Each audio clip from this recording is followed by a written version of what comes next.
Hello student, स्वागत है आप सभी का हमारे इस चैनल में माँ गंगा होम साइंस में। और इसमें हमारा जो मॉडल पेपर 6वां था, इसमें हमारे कितने 40 प्रश्न हो चुके हैं। उससे आगे के प्रश्न हमें हल करने हैं। तो हम अपने डायरेक्ट प्रश्न पर आते हैं। तो प्रश्न है हमारा, रेशम के वस्त्रों पर क्षार का प्रभाव, मतलब क्षार का प्रत्यक्ष रूप से कोई प्रभाव नहीं पड़ता है। तो पड़ता है भाई, रेशम पर प्रत्यक्ष रूप से प्रभाव पड़ता है। ये कह रहा है नहीं पड़ता है, तो ये हमारा गलत है। रेशे कमज़ोर हो जाते हैं, तो रेशे कमज़ोर हो जाते हैं। रेशे रंगहीन हो जाते हैं, रंगहीन भी हो जाते हैं। बट सबसे अच्छा आंसर है इसमें, रंग खराब हो जाता है तथा धीरे धीरे घुल भी जाते हैं क्षार में, जो प्रोटीन रेशा होते हैं। प्रोटीन रेशा कौन से होते हैं? प्रोटीन रेशा हमारे प्राकृतिक जगत में दो पाए जाते हैं, एक रेशम और दूसरा कौन सा? ऊन।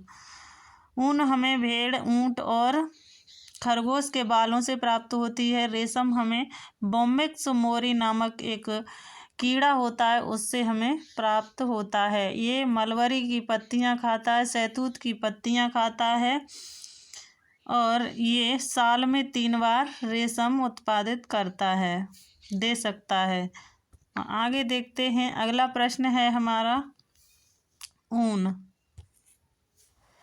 ऊन के रेशे में सलवट शीघ्रता से पड़ती है, शीघ्र से नहीं पड़ती है, देरी से पड़ती है तथा इन्हें हटाने के लिए इस्त्री करना जरूरी हो जाता है। तो इसमें शीघ्रता से ऊन में यानी सिलवट पड़ती नहीं है, ये भी गलत है। शीघ्रता से नहीं पड़ती है और ये देरी से भी नहीं पड़ती है, मतलब इसमें सिलवट ऊन में पड़ती ही नहीं है। तो ऊन हमारा किस प्राकृतिक जगत का प्रोटीन रेशा है, और इसमें जो सबसे महंगा जो कपड़ा होता है वो मिंक कोट होता है। मिंक कोट सबसे महंगा कोट होता है, और जो बनाया जाता है वैक्यूना नामक भेड़ की यानी ऊँट होता है, उसी के बकरी होती है, उसी के यानी बालों से बनाया जाता है। आगे देखते हैं।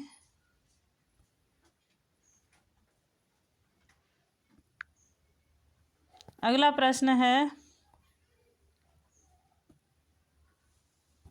रेयॉन का रेशा गीली अवस्था में अधिक शक्तिशाली होता है। नहीं भाई, कमज़ोर हो जाता है गीली अवस्था में रेयॉन का रेशा। सूखी अवस्था में अधिक शक्तिशाली होता है, हो सकता है। आगे देखते हैं।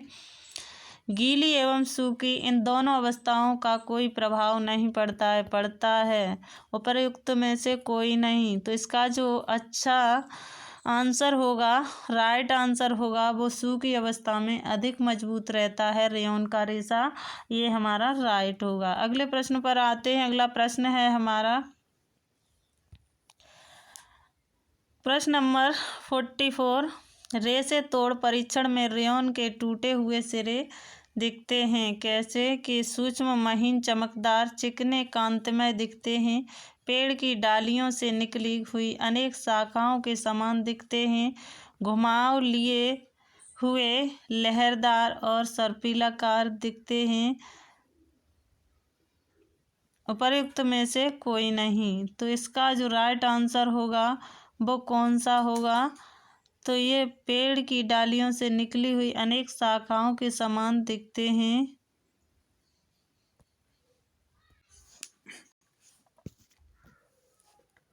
देखिए, इसमें जो राइट आंसर होगा वो होगा बी, यानी रेयॉन रेशा तोड़ परीक्षण में देखा जाए तो ये पेड़ की डालियों से निकली हुई अनेक शाखाओं के समान दिखते हैं। अगला प्रश्न है, प्रश्न नंबर 45। नमी परीक्षण किया जाता है रेशमी वस्त्रों पर, ऊनी वस्त्रों पर, लीलन या सूती वस्त्रों पर, नायलॉन पर। तो इन पर तो नमी परीक्षण नहीं होगा, न ऊन पर न इस पर। कमज़ोर हो जाते हैं। रेशम भी अपनी भीगी अवस्था में 20 से 30% अपनी मजबूती खो देता है, ऊन भी खो देता है 20 से 30% मजबूती। नायलॉन पर कोई ऐसा साइड इफेक्ट नहीं पड़ता है। और जो लीलन एवं सूती वस्त्र हैं इस पर नमी परीक्षण किया जाता है। किस पर? लीलन और सूती वस्त्रों पर नमी परीक्षण किया जाता है। तो इसका जो राइट आंसर होगा, सी इज द राइट आंसर। अगले प्रश्न पर आते हैं। 46 प्रश्न कह रहा है कपास के रेशे का मूल उद्गम स्थान है। तो कपास कपास का जन्मदाता किसे कहा जाता है? तो अमेरिका को, भारत को, पाकिस्तान को, श्रीलंका को। तो यहाँ पर कपास का जन्मदाता हम भारत को कहते हैं। अभी वर्तमान में हमारा जो कपास उत्पादन में भारत है वो सेकंड स्थान पर है। फर्स्ट स्थान पर चीन है। रेशम उत्पादन में भी चीन है। जूट उत्पादन में हमारा भारत फर्स्ट स्थान पर है। और रेशम और कपास उत्पादन में द्वितीय स्थान पर है। प्रथम स्थान पर चीन है वर्तमान में भी 2025 में। अगला प्रश्न करते हैं। अगला प्रश्न है 47 ढाका की मलमल का निर्माण होता है कपास के रेशे से, सिल्क के रेशे से, नायलॉन के रेशे से, लीलन के रेशे से। तो ढाका की मलमल किससे बनाई जाती है? तो ढाका की मलमल किससे? सूती कपड़े से बनाई जाती है। कपास के रेशे से इसका निर्माण होता है। ए इज द राइट आंसर। अगले प्रश्न पर आते हैं। सिल्क के रेशे, लीलन के रेशे, नायलॉन के रेशे, ये सभी आप लोग जानते होंगे। अगले प्रश्न पर आते हैं।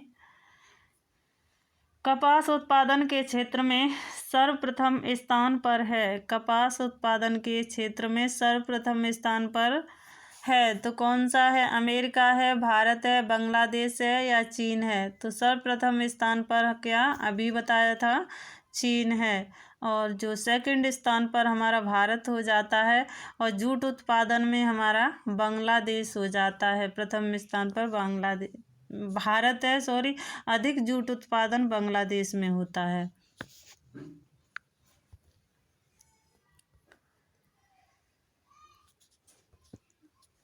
अगला प्रश्न है सबसे पहले भारत में सूती मिल की स्थापना हुई थी कहाँ पर? कोलकाता में, मुंबई में, अहमदाबाद में, सूरत में। कहाँ पर हुई थी सबसे पहले भारत में सूती मिल की स्थापना? तो सूती मिल की स्थापना की बात करें तो हम कोलकाता में सूरत यानी सूती मिल की स्थापना सबसे पहले हुई थी। अहमदाबाद और ये सूरत, यहाँ की साड़ियाँ, सूरत की साड़ियाँ, अहमदाबाद की साड़ियाँ प्रसिद्ध हैं। यहाँ पर अगला आते हैं क्वेश्चन नंबर 50। क्वेश्चन नंबर 50 है निम्नलिखित में से किन रेशों को विश्वव्यापी रेशा कहा जाता है? किन रेशों को विश्वव्यापी रेशा कहा जाता है? तो कपास रेशे को, रेशम रेशे को, रियोन रेशे को या नायलॉन रेशे को। किसे विश्वव्यापी रेशा कहा जाता है? तो विश्वव्यापी रेशा, बॉडी फ्रेंडली रेशा किसे कहते हैं? हम कपास को कहते हैं। कपास हमारा विश्वव्यापी रेशा है। ये इज द राइट आंसर। अगले प्रश्न पर आते हैं। यानी क्वेश्चन नंबर 51 कपास की खेती के लिए आवश्यक मिट्टी है। कपास की खेती के लिए कैसी मिट्टी अच्छी होती है? काली मिट्टी, बलुई मिट्टी, भुरभुरी, चिकनी मिट्टी, उपरोक्त में से कोई नहीं।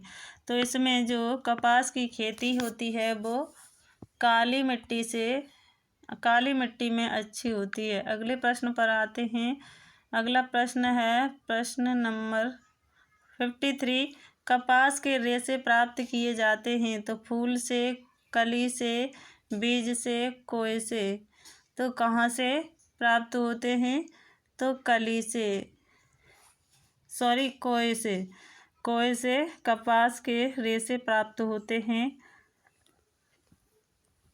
आगे देखते हैं। कंघी करने से क्या होता है? कंघी करने से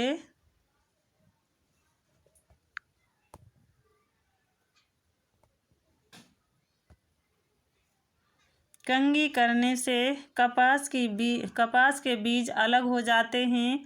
समान लंबाई के रेशे समांतर होकर व्यवस्थित हो जाते हैं। कंघी मतलब कॉम्बिंग कहलाती है। छोटे रेशे लंबे रेशे हो जाते हैं नहीं। उपरोक्त सभी। तो कंघी करने से क्या होता है? तो कंघी हम क्यों करते हैं? तो कंघी करने से लंबाई के रेशे समांतर हो जाते हैं। जैसे कि हम अपने बालों की कंघी करते हैं, बालों को यानी काटते हैं, तो वह समांतर बाल करने के लिए करते हैं। और ऐसे ही समान लंबाई के रेशे समांतर होकर व्यवस्थित हो जाते हैं, इसलिए हम किसकी कॉम्बिंग करते हैं यानी कंघी करते हैं। अगला प्रश्न देखते हैं। अगला प्रश्न है 55 कह रहा है लॉन्ग क्लॉथ तैयार किया जाता है।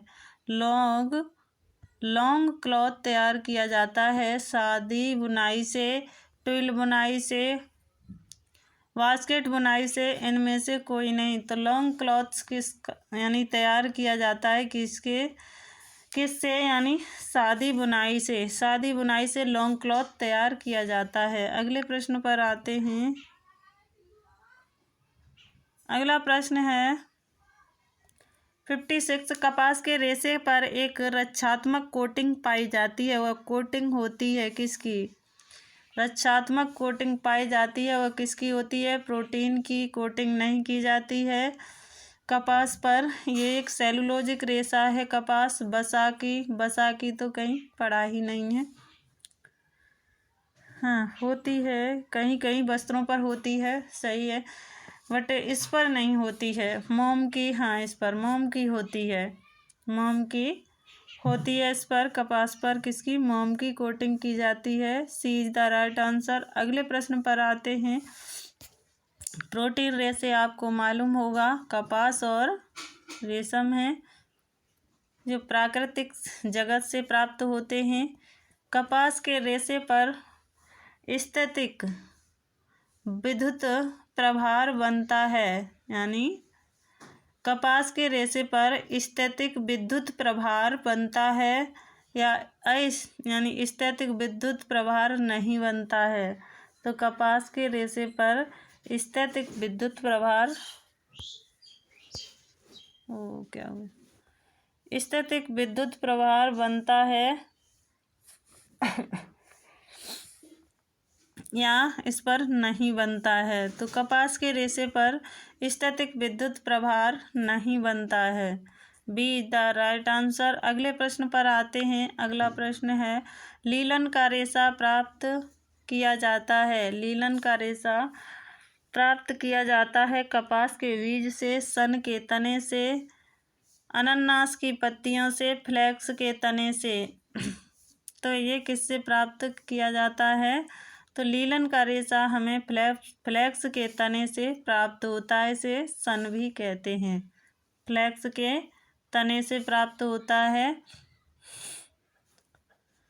अगला प्रश्न है, ये एक प्राकृतिक रेशा है। आगे देखते हैं। क्वेश्चन नंबर 59 विश्व में लीलन का सर्वाधिक उत्पादन होता है। विश्व में लीलन का सर्वाधिक उत्पादन होता है तो कहाँ पर होता है? रूस में, स्विट्जरलैंड में, आयरलैंड में, भारत में।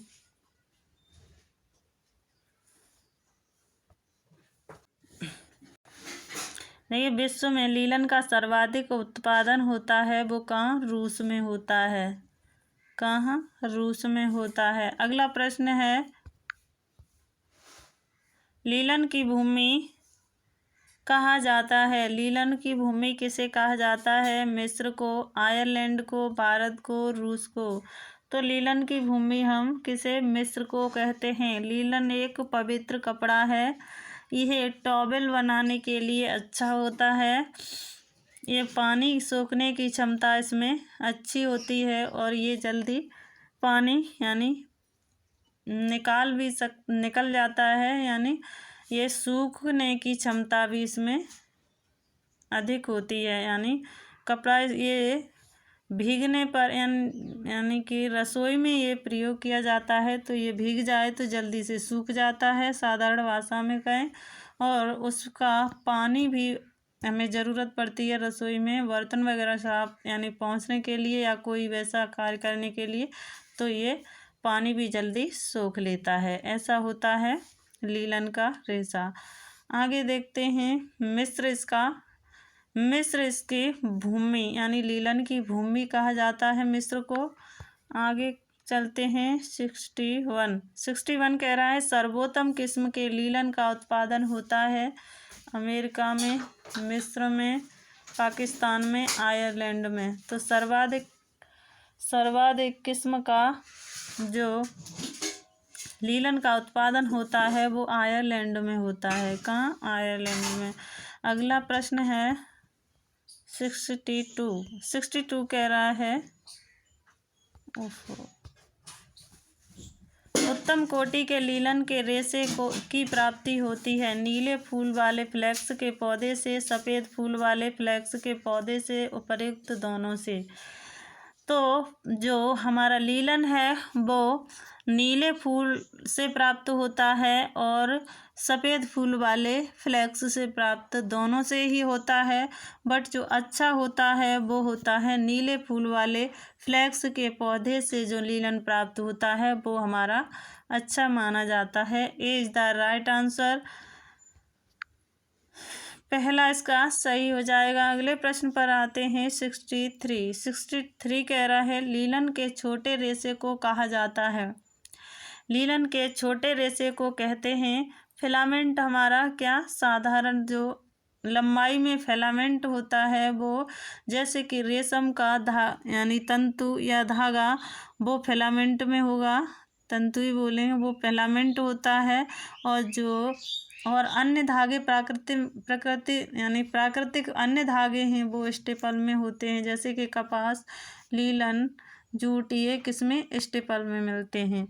तो छोटा धागा वो क्या हो गया? स्टेपल हो गया। और बड़ा होता है जैसे कि रेशम का, तो वो फिलामेंट में आता है। अब हम बात करते हैं लीलन की। लीलन के छोटे रेशे को कहा जाता है, तो लीलन के छोटे रेशे को क्या कहते हैं? टॉ कहते हैं। और जो बड़े रेशे होते हैं लीलन के उसे हम लाइन कहते हैं। तो ये हम समझ चुके हैं। तो इसका जो राइट आंसर होगा सी होगा। लीलन के छोटे रेशे को टॉ और बड़े रेशे को क्या कहेंगे? लाइन कहेंगे। ये आप लोग समझ गए होंगे। अगले प्रश्न पर आते हैं। अगला प्रश्न है कंघी करने से रेशे सुलझकर सीधे एवं समांतर हो जाते हैं, रेशे की चमक बढ़ जाती है, रेशे की पैक्टिन हट जाती है, उपर्युक्त सभी। देखिए वही प्रश्न है पर अलग तरीके से पूछा गया है। तो इसमें जो इसका जो राइट आंसर होगा वो होगा ए, यानी कंघी करने से रेशे सुलझकर सीधे एवं समांतर हो जाते हैं। अगले प्रश्न पर आते हैं। अगला प्रश्न है लीलन के रेशे का रंग होता है सफ़ेद, नीला, भूरा, हल्का पीला। तो लीलन के रेशे का रंग कैसा होता है? तो होता तो है जब इसमें नीला भी होता है, सफ़ेद भी होता है, बट इसमें पूछा गया है सही से कैसा यानी होता है, तो इसमें नीला होता है। नीला हमारा अच्छा होता है, तो नीला इसका होता है लीलन के रेशे का कलर। आगे देखते हैं 66 लीलन की सफाई एवं धुलाई करना सरल होता है क्योंकि भीगने के पश्चात इसकी मजबूती होती है वो 20% तक क्या बढ़ जाती है, या भीगने के पश्चात मजबूती 20% तक घट जाती है यानी कम हो जाती है। भीगने के बाद इसकी मजबूती कोई प्रभाव नहीं पड़ता है, उपर्युक्त में से कोई नहीं। तो लीलन की सफाई एवं धुलाई करना सरल होता है क्योंकि यह भीगने पर लीलन और कपास की मजबूती होती है वो कितनी 20 से 30% बढ़ जाती है, क्या बढ़ जाती है। और इसके यानी विपरीत बात करें तो रेशम और ऊन की जो मजबूती भीगने पर 20 से 30% क्या कम हो जाती है। तो ये इसके विपरीत है, अपोजिट है, और ये हमारे यानी बढ़ने में है, और वो किस में उनकी 20 से 30% घट जाती है। आगे देखते हैं 67। जूट के रेशे प्राप्त होते हैं तने से, फूल से या पत्ती से, जड़ से। तो जूट के रेशे किससे प्राप्त होते हैं? तो जूट के रेशे हमें किससे? तने से मिलते हैं। पत्ती से हमें सीसल, अबाका और पिन्ना मिलता है, और फूल से हमें रेशा कोई ना। जड़ से हमें क्या? जड़ और फूल से हमें क्या मिलते हैं? कलर मिलते हैं। इनसे क्या? कलर मिलते हैं। इनसे हमें कलर मिलते हैं। तो जूट तने से प्राप्त होता है। अगले प्रश्न पर आते हैं 68। जूट के रेशे छूने पर कैसे चिकने एवं मुलायम होते हैं? चिकने एवं कड़कीले होते हैं, रूखे एवं कड़े होते हैं, उपरोक्त में से कोई नहीं। तो जूट के रेशे छूने पर कैसे होते हैं? तो ये चिकने एवं कैसे? कड़कीले होते हैं। इनसे क्या बनता है? बोरी, रस्सियाँ, और ये सभी बोरे, टाट के बोरे होते हैं, वो इनसे बनते हैं, और रस्सियाँ भी बनती हैं। ये सभी इसके बनाए जाते हैं। इससे कपड़ा नहीं बनाया जाता है। आगे देखते हैं 69। जूट का सर्वाधिक उत्पादन होता है भारत में, पाकिस्तान में, अमेरिका में, बांग्लादेश में। तो बांग्लादेश में सर्वाधिक उत्पादन होता है। आगे देखते हैं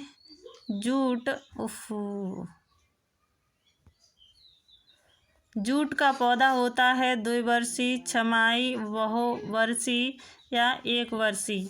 जूट का पौधा कितने दिन का होता है? तो जूट का पौधा होता है तो वो 1 वर्षीय होता है। जूट का पौधा कितना? 1 वर्षीय होता है। D is the right answer. अगले प्रश्न पर जाते हैं। तो जूट की खेती होती है सर्द वातावरण में, उष्ण एवं नम वातावरण में, या ए और बी दोनों, इनमें से कोई नहीं। तो जूट की खेती कैसे होती है? तो उष्ण एवं नम वातावरण में। आज के लिए बस इतना ही। मिलते हैं हम अगले क्लास में ऐसे ही क्वेश्चनों के साथ, और अगले प्रश्न होंगे। इसी से आगे के प्रश्न बचे हैं वो हमारे अगली क्लास में होंगे। तो थैंक यू सो मच। अपने कार्य को करते रहिए, और जिस भी बच्चे ने LT में फॉर्म डाला था और उसका जो गलत हुआ है किसी का भी नाम, उसकी चेंज करने की डेट आ चुकी है। 31/7 तक ये पोर्टल खुलेगा, आप इसको सही कर सकते हैं। और जिसका भी UGC नेट का एग्ज़ाम है वो भी अपना देख लें। और हमारा जो होम साइंस का है वो कब? 7 तारीख को है। अभी यानी समय पता नहीं चला है कब है, सुबह शाम को, वो भी मालूम पड़ जाएगा। पाली पता नहीं चली है, सुबह वाली पाली में है, शाम वाली मीटिंग मतलब। तो थैंक यू।